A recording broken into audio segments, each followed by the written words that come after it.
Force between multiple charge, principle of superposition, यानी अनेक आवेशों के बीच बल, जिसे हम अध्यारोपण का सिद्धांत भी कहते हैं, अध्यारोपण का सिद्धांत।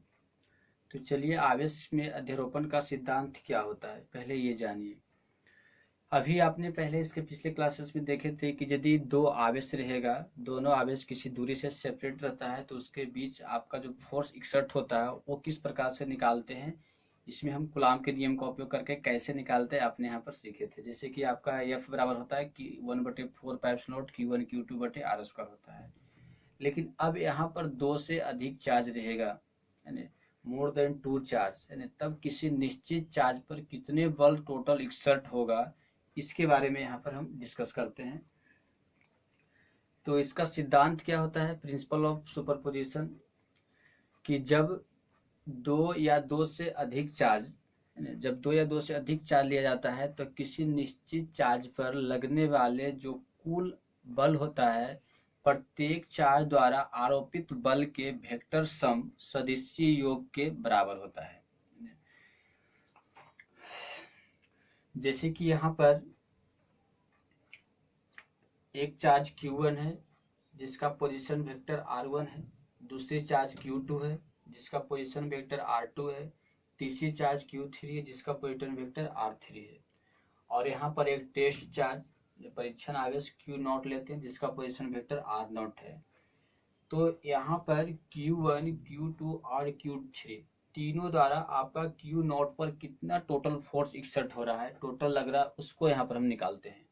कैसे निकलेगा, तो जैसे कि देखिए, इसको रिप्रेजेंट कैसे करिएगा कि यदि Q1 जो फोर्स लगाएगा Q0 पर, उसको पहले हम निकाल लेंगे। फिर Q2 जो फोर्स लगाएगा Q0 पर, उसको निकाल लीजिएगा। फिर Q3 जो फोर्स लगाएगा Q0 पर, उसको निकाल लीजिएगा। तीनों फोर्स अपना निकल गया। अब तीनों को हम वेक्टर सम कर देते हैं। अब वेक्टर सम करने के बाद जो रिजल्ट आएगा आपका ऑल ओवर फोर्स निकल जाएगा। तो चलिए पहले चलते हैं Q1 Q0 पर कितना फोर्स लगाता है, पहले ये हम निकालते हैं। तो Q1 Q0 पर जो फोर्स लगाएगा उसको रिप्रेजेंट कैसे कीजिएगा, F0(1), क्योंकि 1 2 पर फोर्स लगा रहा है ना, तो F0(1), और F0(1) का मतलब क्या हो जाएगा, 1/4πε0, 1/4πε0, और Q0 into Q1, Q0 into क्या हो जाएगा, Q1 अपॉन R01 का होल स्क्वायर, यानी R01 का क्या होगा आपका होल स्क्वायर, क्योंकि ये डिस्टेंस यहाँ से यहाँ तक R1 है और यहाँ से यहाँ तक R0 है, तो ये डिस्टेंस क्या हो, कैसे रिप्रेजेंट किया, R01, यानी R0 क्या होगा आपका 1 का होल स्क्वायर। ये जो निकला है आपका force due to force on Q0 due to Q1, ये जो आपका हुआ force on Q0 due to Q1, मतलब Q1 के द्वारा Q0 पर बल, आरोपित बल। इसी प्रकार से Q2 Q0 पर कितना बल लगाएगा, तो इसको रिप्रेजेंट कैसे कीजिएगा, F02 इक्वल टू हो जाएगा, F02 इक्वल टू 1/4πε0 और Q0 into Q2, charge Q0 into क्या जाएगा Q2 अपॉन R01 का होल स्क्वायर। ये क्या आपका force on Q0 due to Q2। Next इसी प्रकार से Q3 Q0 पर कितना फोर्स लगाएगा, तो इसको रिप्रेजेंट कैसे कीजिए, F03 equal to 1/4πε0 Q0 into Q3 बटे R03 का होल स्क्वायर। ये आपका हो गया force on Q0 due to Q3। इसको यदि वेक्टर में लिखना चाहते हैं तो आप यूनिट वेक्टर भी डाल सकते हैं, मल्टीप्लाई R01 का कैप, इसका हो जाएगा मल्टीप्लाई R02, है ना, R02 पर कैप, इसमें हो जाएगा R03 पर क्या आपका कैप। इस प्रकार से तीनों vector Q1 Q2 Q3 Q0 पर जो फोर्स लगाया है वो आपका निकल गया यहाँ पर। अब ऑल ओवर फोर्स निकालना है, टोटल फोर्स। नहीं तो टोटल फोर्स कैसे निकालेगा? टोटल फोर्स जो होगा फोर्स ऑन क्यू नॉट पर, इसको आप F बराबर तीनों को वेक्टर सम के F01 प्लस F02 और प्लस क्या होता है आपका F03। तो इस प्रकार से टोटल फोर्स निकलता है। अब F के जगह पर क्या रखा जाएगा? F तो हो गया, F01 के जगह पर क्या रखिए? 1/4 पाई F0 और Q0 इंटू Q1 बटे R01 में R01 का होल स्क्वायर और R01 पर कैप, फिर प्लस 1/4 पाई F0 Q0 इंटू Q2 बटे R02 का होल स्क्वायर और इंटू R02 पर कैप हो जाएगा, फिर प्लस 1/4 पाई F0 और Q0 इंटू Q3 बटे R03 का होल स्क्वायर और इंटू R03 पर कैप हो जाएगा।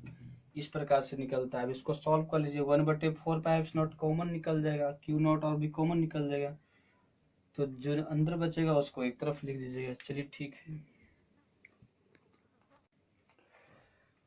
अब यहाँ पर F इक्वल टू हो जाएगा 1/4 पाई F0 कॉमन, Q0 अपॉन 1/4 पाई F0 कॉमन निकल जाएगा। Q0 भी सब में ऊपर ऊपर, नीचे 1/4 पाई F0 सब में, तो इसको कॉमन ले लीजिए।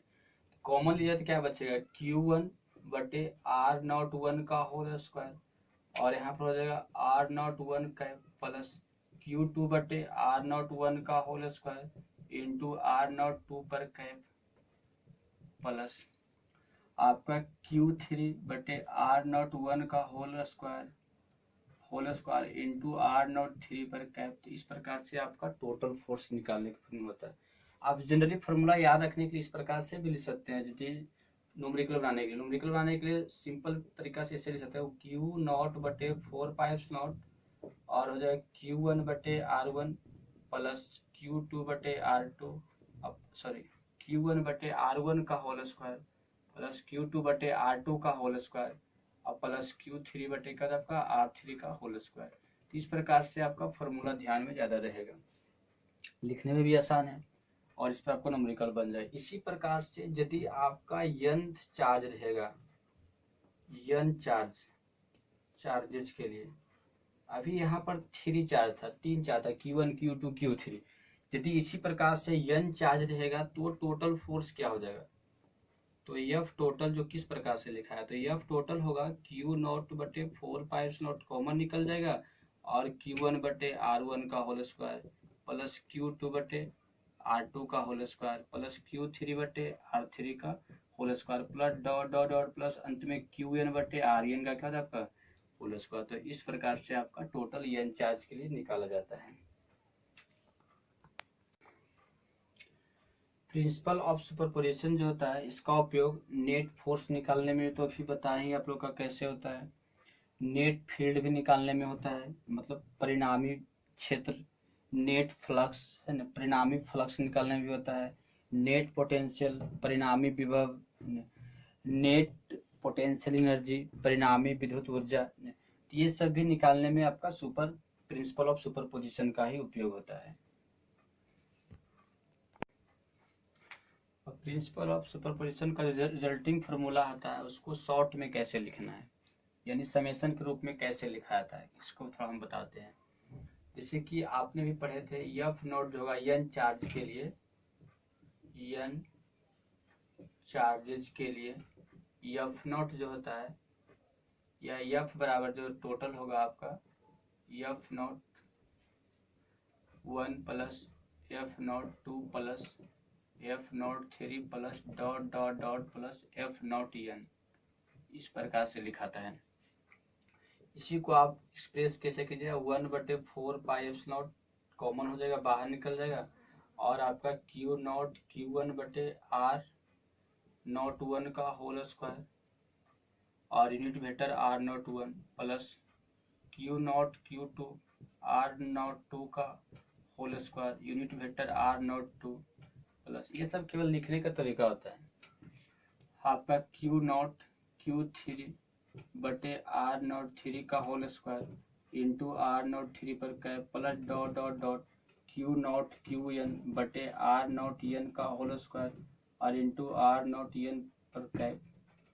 इस प्रकार से इसको लिखा था। अब इसको शॉर्ट में लिखना है समेशन के रूप में, तो कैसे लिखे समेशन में, तो यफ तो हो गया, ये जो कांस्टेंट है 1/4 कॉमन निकल जाएगा, और ये आपका n तक जो है तो समेशन लगाइएगा। यहाँ पर समेशन लगाने के बाद लास्ट n है तो i बराबर n हो जाएगा। स्टार्टिंग 1 है तो i बराबर क्या होगा आपका 1 हो जाएगा। स्टार्टिंग 1 से है तो i बराबर 1 नीचे, ऊपर i बराबर n हो जाएगा। और क्यू नॉट और सब में तो क्यू नॉट रहेगा। उसके बाद 1 2 3 ऐसे है तो क्यू आई लिखाएगा, और नीचे आपका आर नॉट रहेगा। उसके बाद 1 2 3 है तो आई रहेगा, इसका होल स्क्वायर, और फिर इधर मल्टीप्लाई हो जाएगा आर नॉट आई हो जाएगा। 1 2 3 है तो आई होगा, इस पर क्या होगा कैप। इस प्रकार से समेशन में लिख सकते हैं, पहली तरीका।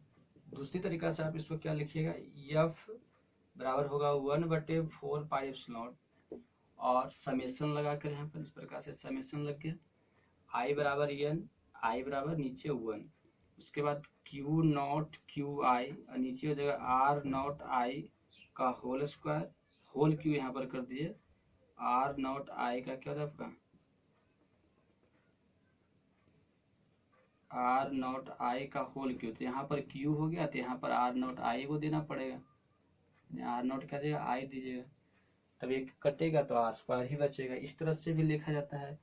अब नेक्स्ट एक और तरीका है, एफ बराबर 1/4 पाई एप्सिलॉन और समेशन लगाइए यहाँ पर। इस प्रकार से समेशन हो गया, आई बराबर n, फिर आई बराबर 1, नीचे आई बराबर क्या हो जाएगा 1, आई बराबर 1, और Q1 क्यू आई नीचे हो जाएगा आर नॉट, तो आई कैसे निकालता है, R naught R I minus R naught है ना, आर आई पोजिशन वेक्टर कैसे निकालते, पोजिशन वेक्टर दिया कैसे निकला, R naught minus R I का होल क्यू और into R I minus R naught का वेक्टर। इस प्रकार से भी लिखा जा सकता है। ठीक हो गया प्रिंसिपल ऑफ सुपरपोजिशन।